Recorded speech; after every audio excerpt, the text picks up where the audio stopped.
नमस्कार साथियों, आज हम एक हिंदी विषय का टॉपिक है विशेषण, उसके बारे में आपके साथ जानकारी शेयर करेंगे। और साथियों, उससे पहले आप जयपाल सक्सेस पॉइंट के यूट्यूब चैनल पर नए हैं तो हमारे चैनल को सब्सक्राइब, लाइक, शेयर अवश्य करें। तो बढ़ते हैं विशेषण की तरफ।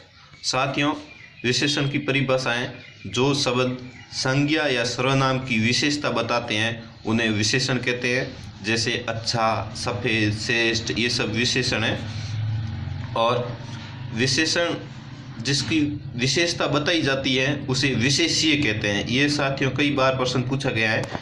जिसकी विशेषता बताई जाती है उसे विशेष्य कहते हैं। ये विशेष्य कहते हैं।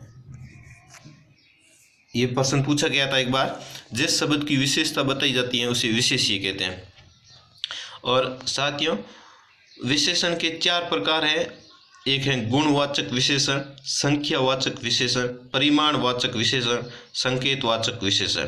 साथियों, कई किताबों में विशेषण के 5 प्रकार भी दिए गए हैं। 5वां प्रकार है निजवाचक विशेषण। तो साथियों, हमने काफ़ी किताबों का विश्लेषण किया तो लगभग सभी किताबों में 4 प्रकार का दिया हुआ है। और आपको ये भी ध्यान रखना है, यदि कहीं पर 4 ऑप्शन नहीं है तो वहाँ 5 ऑप्शन भी सही होंगे। अब बढ़ते हैं गुणवाचक विशेषण की तरफ। गुणवाचक विशेषण: जो शब्द किसी वस्तु या व्यक्ति के रूप, गुण या रंग संबंधी विशेषता को प्रकट करते हैं उन्हें गुणवाचक विशेषण कहते हैं। जैसे मोटा है, लंबा है, काला है, हरा है, बुरा है आदि। जैसे एक वाक्य लिखा है, रविंदर होशियार लड़का है, तो इसका एक गुण का विशेषता बता रहा है। तो इसमें भी अलग अलग प्रकार के विशेषण होते हैं। जैसे काल बोधक गुणवाचक विशेषण, रंग बोधक है, दशा बोधक है, गुणवाचक बोधक, गुण बोधक गुणवाचक विशेषण है, आकार बोधक है। तो ये 5 प्रकार के भी अलग प्रकार के हो गए। अब बढ़ते हैं संख्यावाचक विशेषण की तरफ। जिन विशेषण शब्दों से संज्ञा या सर्वनाम की संख्या का बोध होता है उन्हें गुणवाचक विशेषण कहते हैं। जैसे हजार, 10, कम, कई, कुछ आदि। तो ये संख्या का बोध कराते हैं। और ये भी 2 प्रकार के होते हैं, एक निश्चित संख्या होती है, एक अनिश्चित संख्या होती है। जैसे जो विशेषण संज्ञा सर्वनाम की निश्चित संख्या का बोध कराते हैं उन्हें निश्चित संख्यावाचक विशेषण कहते हैं। जैसे 5 आदमी, 7 वर्ष। अनिश्चित में अनिश्चित संख्या होती हैं। जो विशेषण संज्ञा सर्वनाम की निश्चित संख्या का बोध नहीं कराते हैं उन्हें अनिश्चित संख्यावाचक विशेषण कहते हैं। जैसे कुछ लड़के, थोड़े रुपए। अगला है परिमाणवाचक विशेषण, तीसरा है, जो माप तोल संबंधित का बोध कराता है। किसी वस्तु की माप तोल बताने वाले विशेषण परिमाणवाचक विशेषण कहते हैं। जो अभी हाल ही में नवोदय भर्ती परीक्षा में आयोजित हुई थी उसमें एक प्रश्न पूछा गया था, जो नाप तोल संबंधित विशेषण का बोध कराते हैं वो कौन सा विशेषण होता है, तो वो परिमाणवाचक विशेषण, उसका ऑप्शन सही था। जैसे 1 गज, 5 किलो आदि। अनिश्चित परिमाणवाचक: जो विशेषण किसी वस्तु की निश्चित मात्रा का बोध कराते हैं उन्हें निश्चित परिमाणवाचक विशेषण कहते हैं। जैसे 3 किलो आटा, तो एक निश्चित संख्या हो गई। 10 लीटर दूध, 2 मीटर कपड़ा। अनिश्चित परिमाणवाचक विशेषण: जो विशेषण किसी वस्तु की निश्चित मात्रा का बोध नहीं कराते हैं उन्हें अनिश्चित परिमाणवाचक विशेषण कहते हैं। जैसे कुछ लीटर दूध, कुछ अनाज। अगला है चौथा विशेषण है सार्वनामिक या संकेतवाचक विशेषण। जो विशेषण संज्ञा या सर्वनाम की ओर संकेत करते हैं वे संकेतवाचक विशेषण कहलाते हैं। अर्थात वे सर्वनाम जो संज्ञा से पहले आकर उनकी ओर संकेत करते हैं वे सार्वनामिक या संकेतवाचक विशेषण कहलाते हैं। जैसे यह, वह आदि।